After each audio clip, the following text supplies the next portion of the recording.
Hi, I'm Dustin Abbott, and I'm here today to give you a quick video overview of the Samyang Series 2 lenses, and to hopefully maybe just give a little bit of clarification as to the second generation of lenses, what has changed, and why you should or should not consider them as a part of that. So a quick background on the Series 1, or the original lenses, and that was Samyang's basically first generation of autofocusing lenses. And so that included lenses like the 14mm f2.8, 35mm f1.4, 50mm f1.4, and then 85mm f1.4, all of which I have reviewed in the past. So if you want information on those lenses, most of which can still be purchased at a reduced price, you can check out my reviews of those lenses, and I reviewed them on multiple systems, and most of them I did review on Sony FE, but there's a couple of these that I've got demonstrated here that were actually for Canon RF, and that was unfortunately a narrow window in that they provided some autofocus alternatives to Canon lenses on the RF mount, but unfortunately Canon pretty much quickly nixed that, and to this point have continued to shut off third-party development. So these lenses are great if you can get them, but unfortunately they are discontinued. That's not true on the Sony FE platform, however, where they are still available. So what was great about the original Samyang AF lenses is that, first of all, of course, Samyang prior to that had been a strictly manual focus. Hello and goodbye, Nala.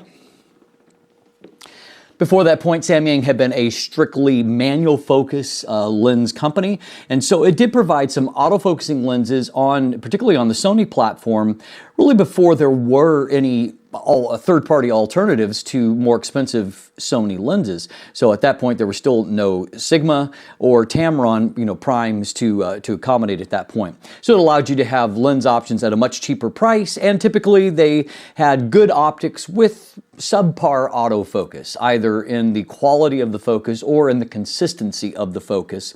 And that was steadily improved, however, as I watched via firmware, though that did require the Samyang lens station and software to update the firmware. But they did continue to improve autofocus performance, and I could see that kind of carry over into what they call their tiny series, which were much smaller lenses with smaller maximum apertures, but you could see that continual refinement of autofocus that was taking place.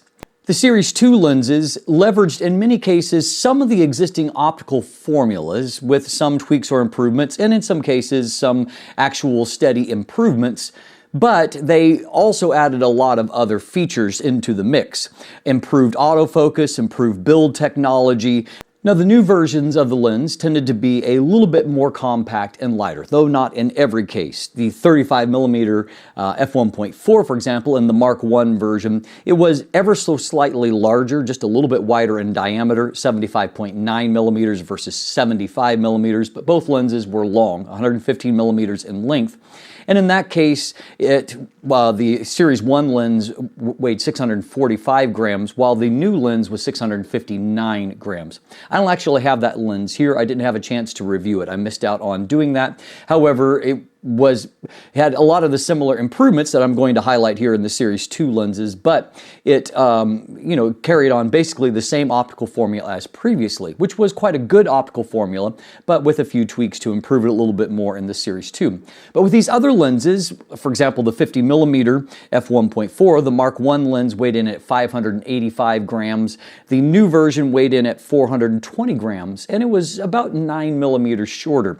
Likewise, with the 85mm lens, the Series 1 lens weighed in at 568 grams, while the Series 2 lens was only 509 grams. And so we saw kind of a steady shaving off, and always making these to be kind of the lightest lens in the class outside of the 35mm f1.4. Now, included in this mix, because it's part of the same design philosophy and coming out at the same time, is the 135mm f1.8. Now, there was no Mark I of that lens, but it's of the same design philosophy, so I've displayed it here. And it basically inherited all of the similar kind of feature upgrades that I'm going to talk about here, but obviously this was a new design as far as having an autofocus lens. I have thoroughly reviewed this lens. It is an exceptional lens, and that has been verified by many of you who have had a chance to try it out. So a very worthy consideration in comparison to the very expensive 135mm f1.8 G Master lens at about half the cost. So in every one of these cases of the Series 2, we typically saw a few feature improvements. One of those included improved minimum focus distance, able to focus a little bit more closely and get a little bit higher magnification. Nothing extreme here, but typically about 1% of improvement, but obviously a welcome change at the same time. Where we saw probably the most significant improvement is when it comes to autofocus performance. Samyang moved to a linear STM focus motor here. And what I saw above all else was refinement in the autofocus process and very good autofocus consistency, be it in video or in photography applications. Of these lenses, I've probably used the 50mm f1.4 Mark II the most extensively, followed by the 135mm f1.8. Very, very good focus consistency, very good focus accuracy. What I have found at the same time is that autofocus isn't as fast as, say, a first-party Sony lens, or where Sigma has brought in primes in each one of these categories. The Sigmas tend to be a little bit faster as well, and that's most notably true in their new 50mm f1.4 DN lens, which has their newest autofocus motor, which is really, really fast. And so it's definitely the speed king when it comes to that. However, autofocus is good in these lenses, and it is consistent. Very usable, particularly for portrait type work. Another improvement that we have seen is either adding the addition of weather sealing or improved weather sealing. So in some cases, the original lenses had no weather sealing. That's been added, or if there was weather sealing, it has been improved. And on average, I would say there's about double the seal points of a first generation lens on this second generation lens. But as a feature set, it makes it much more competitive to have that weather sealing. And in terms of basic features, the original lenses had essentially no features. On the, for example, the original 50mm f1.4, you just had a lens barrel with a focus ring. We've had some serious improvements from that. We now have the focus hold button, which is very useful for a variety of applications. You can program it in the camera. And then also, rather than just having an AF-MF switch, Samyang's approach has been to have this custom switch that allows you to choose between two different custom modes. And my preferred method is that in one mode, it allows the ring to function as an aperture ring, and then in the other mode, it automatically shifts into manual focus, and you use the ring for manually focusing. However, again, control over that custom function, if you want to actually change the way that it behaves, and there are some other tweaks you can make to the lens, it does require having the lens station. But obviously there is some definite improvement when it comes to the feature set, and if weather sealing is important to you, the Series 2 lenses is a significant improvement there. So in conclusion, the Series 2 lenses should be considered if you want what is typically the smallest, lightest, and cheapest option at a certain focal length and aperture combination. I also find that they tend to have some of the very best rendering and bokeh quality of the competing lenses.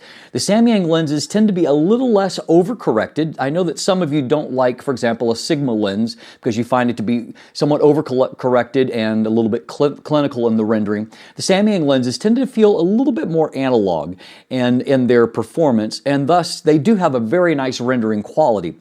I find that they're often not as clinically sharp as some of the best lenses, either from Sigma or from Sony. I will add an exception to that rule is the 135mm f1.8. It manages to have beautiful rendering and great bokeh and also have incredible sharpness. It is a really amazing optical instrument. And as noted, the one thing that they do, I think, lag a little bit behind first-party lenses, or if there's a Sigma alternative, is when it comes to the autofocus in terms of the focus speed. Not so much focus consistency, but certainly focus speed. At the end of the day, these are intriguing alternatives if you're on a tighter budget and you're looking for a lens where your priority is more about the overall look of images and you want good autofocus consistency, but you're not going to be doing something like shooting sports or something that is fast moving.